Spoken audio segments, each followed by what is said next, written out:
What is up, everybody? Jack here with DevSlopes.com and the DevSlopes Southern Command Center. And today we're officially going to kick off building our iOS client application. Now we're just going to make this a simple iPhone application. It's going to have some table views in it. It's going to have a map view. It's a pretty cool little app, but we're going to design this right from the ground up. We're going to have data models. We're going to have data services. We're going to separate our data from our views. So without talking about it anymore, let's go ahead and get started.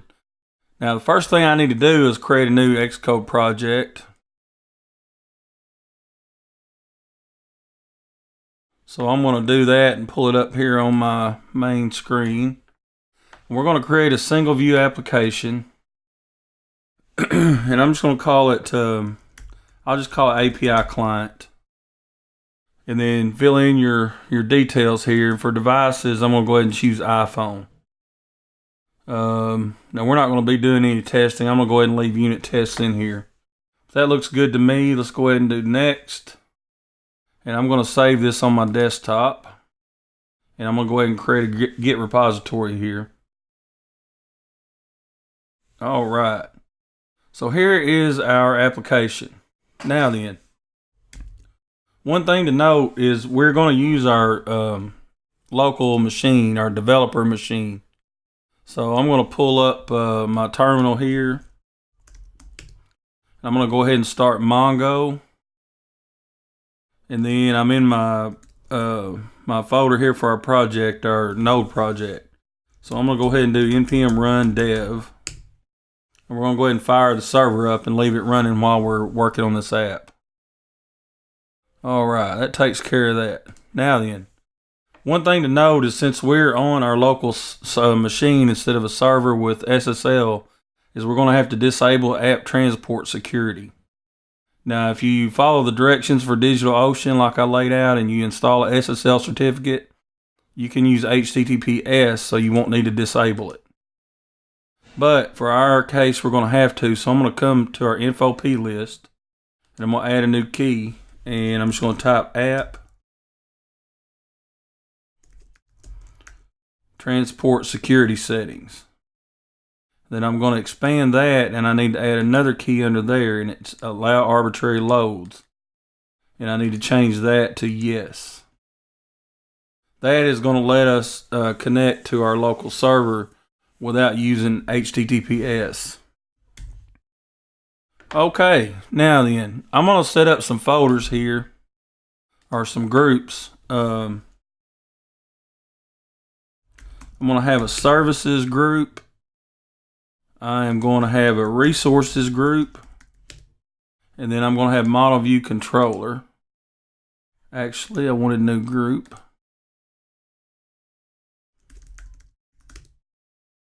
So we want model view and controller.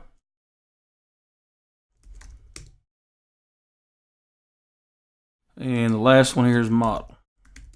So we've got model view controller, resources, and services.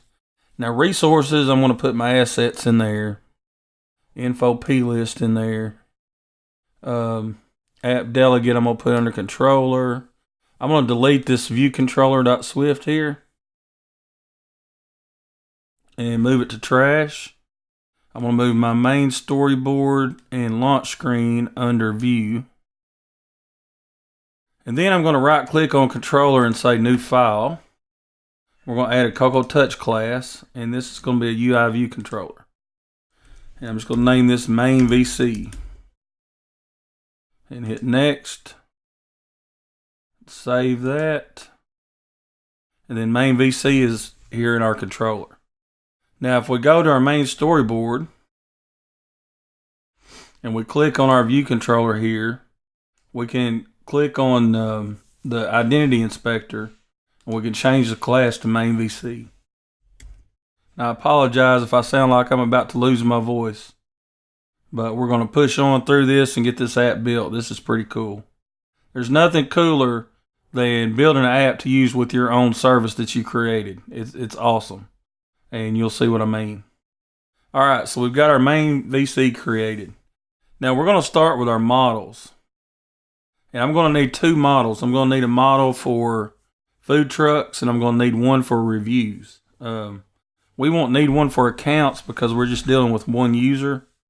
And once that user logs in, we really won't have any need to store more than one user. So we're just going to store the email address and the token we get back in user defaults.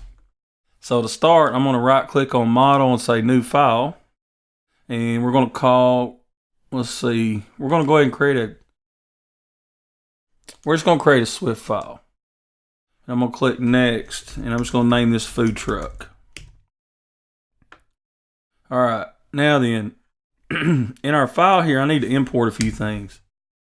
Now, one thing about a food truck, I'm going to add a protocol on this for an MK annotation. And what that means is that our model here is going to double as an annotation for a map. So we're going to have to include some things here. First off, we need to import core location. And then we need to import map kit. That's going to give us what we need to conform to the MK annotation protocol here. So we're going to make this a class. Now normally on my models I would make them structs, but in this case we've got to inherit from NSObject.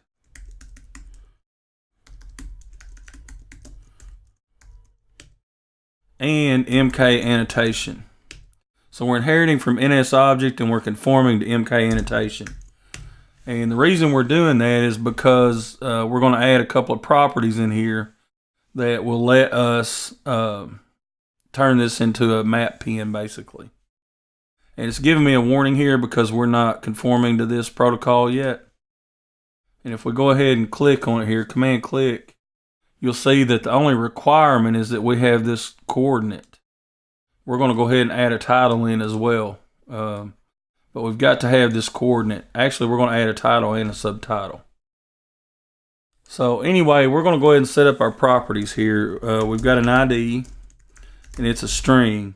And I'm going to give these default values in case it doesn't get one. I'm not going to make them optional. We got a name, we've got food type.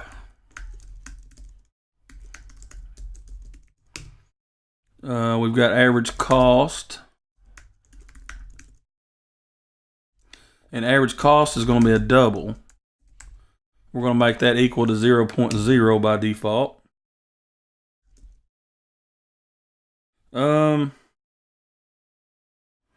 We've got geometry type. I may go ahead and put that in there for later use. I don't think we're going to need it right now, but it's not going to hurt anything. But by default, it's point. All right, and we've got to have a lat and a long. And we'll just make those equal to 0.0 by default.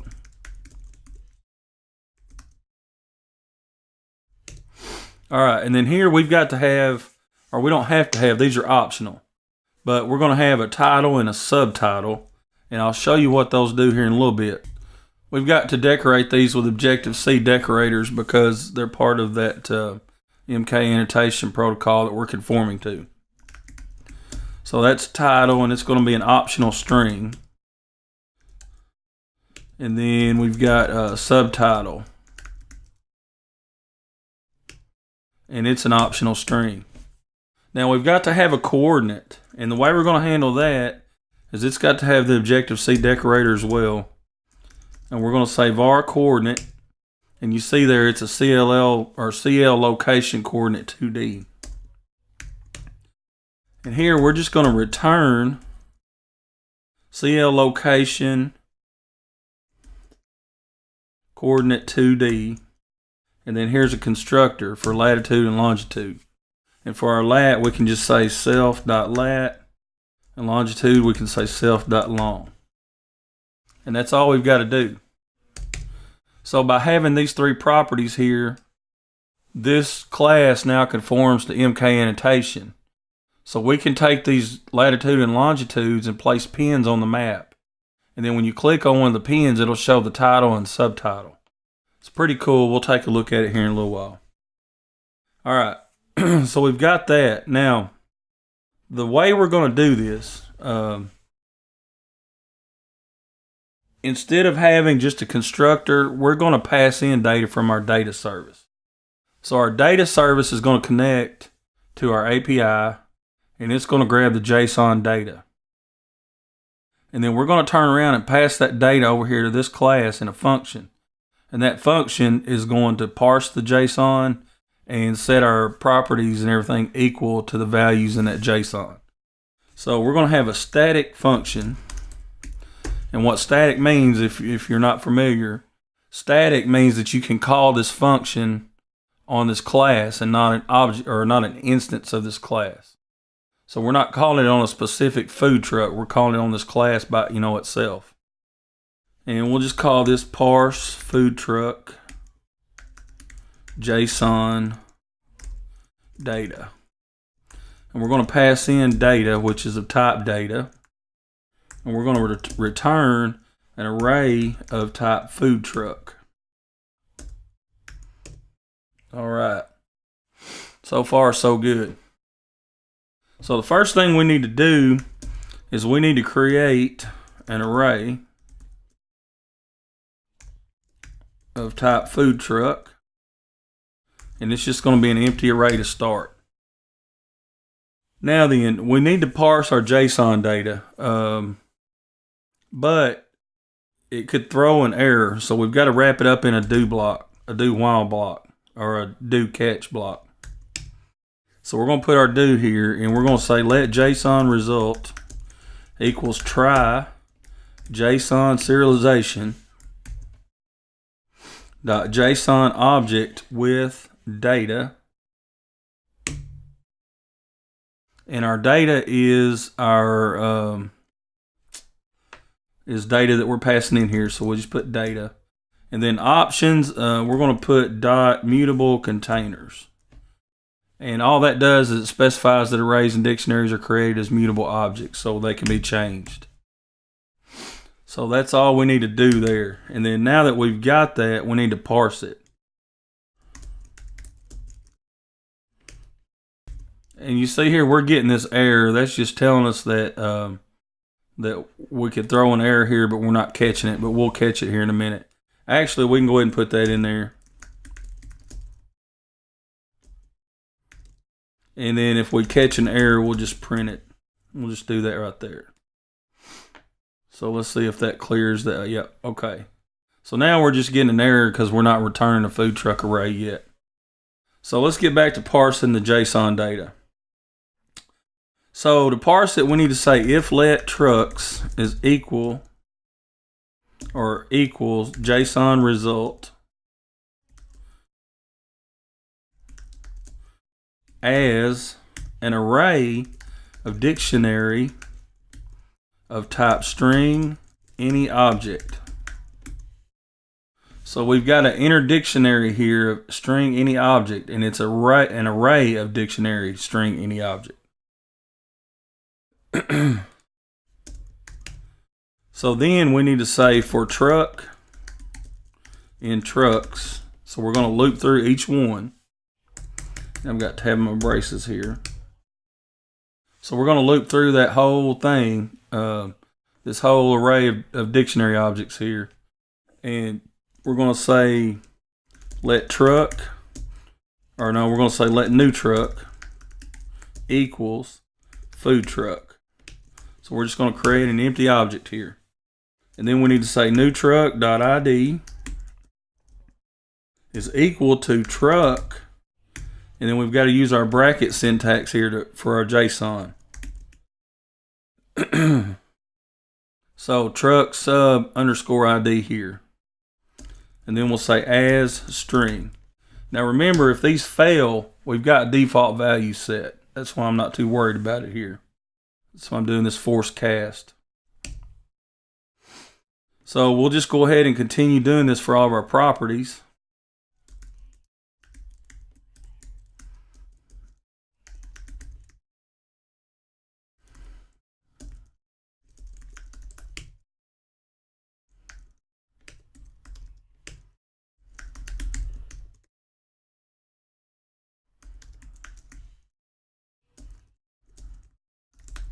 And you'll remember these keys right here are all the ones that we set up in our API.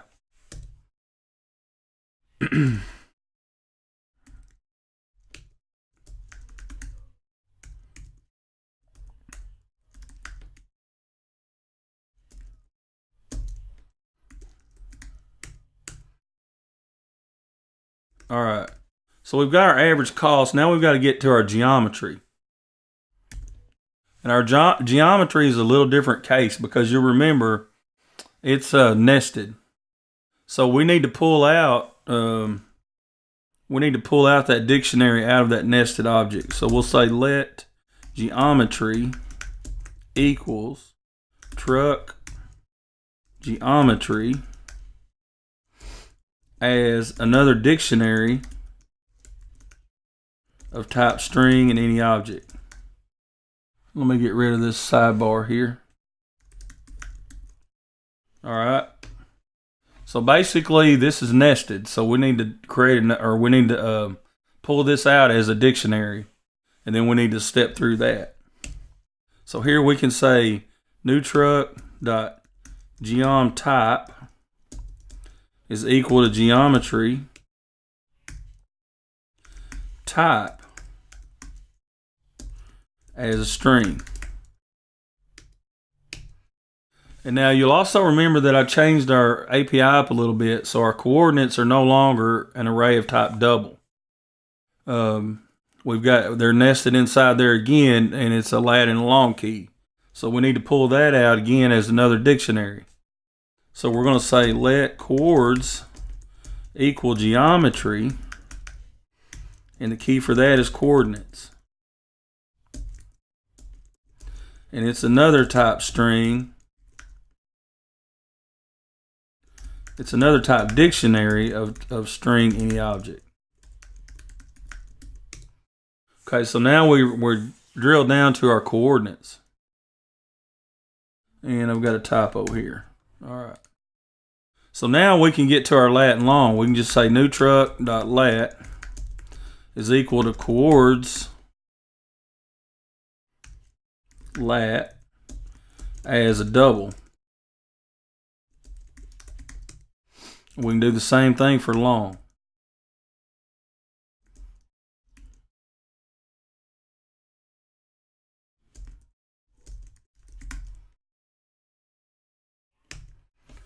All right, so that got a typo here, chords. Okay. So now then, the only thing we've got left are title and subtitle. And we're just going to set, the title is just basically going to be the name. So all we've got to do is say new truck.title is equal to new truck.name.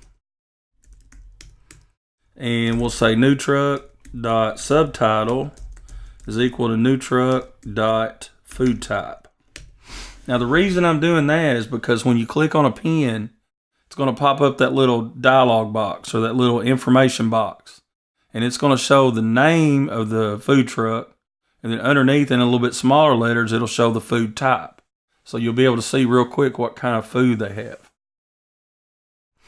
So once we've gone through all this, we need to append this. So we need to say food trucks.append new truck. All right. And we've already got our error here. So now then, after our error statement, we can return food trucks.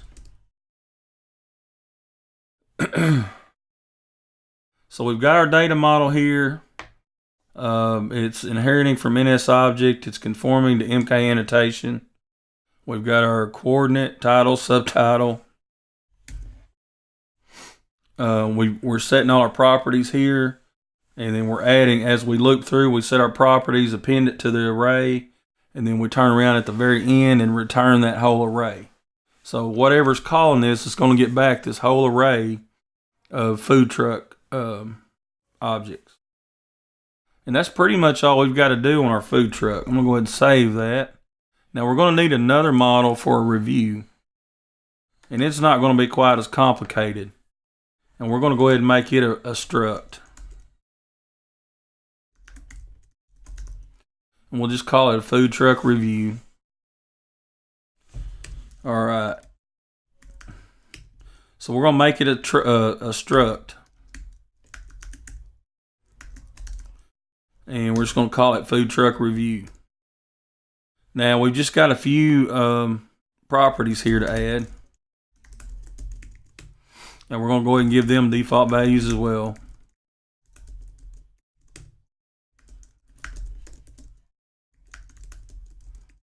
All right.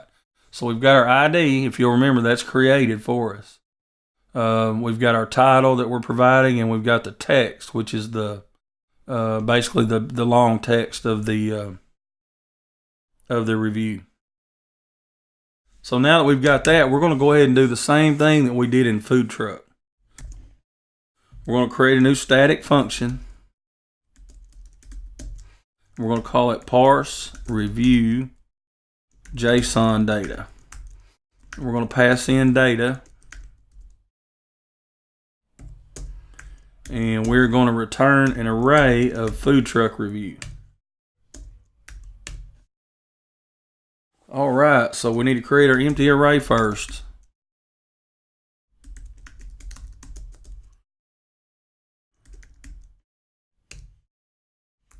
Like so. And we got to wrap this up in another do block. So we're going to say let JSON result equal try JSON serialization.json object with data. Our data is the data that we're passing in. Reading options is .mutable containers. All right, and then once we're there, we're going to parse the JSON data. So we'll say if let reviews equal JSON result as, and here we've got another array of type dictionary, string, and any object.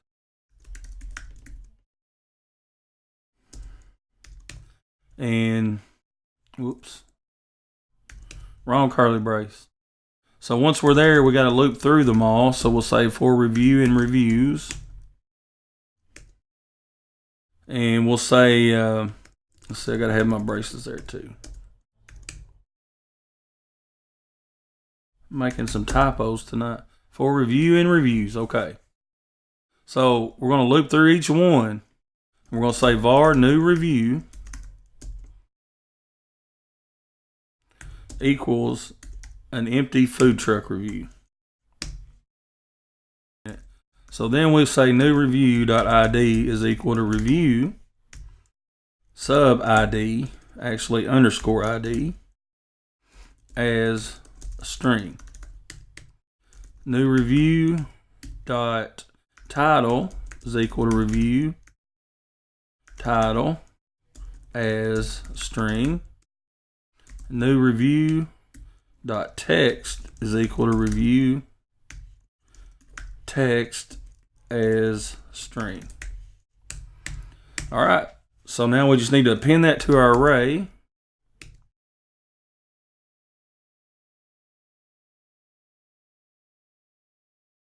And let's see, we need to catch that. So we need a catch right here. All right, so we're there, and then finally, we need to go ahead and return our food truck reviews. Let's save that. I'm getting an error here, and I'm not sure. Ambiguous reference. Let me try this line again. I'm not sure what I did. I might have a typo in there or something.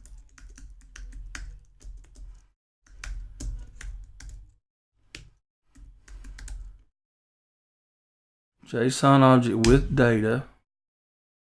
So we're passing in our data. And we're going to do .mutable containers.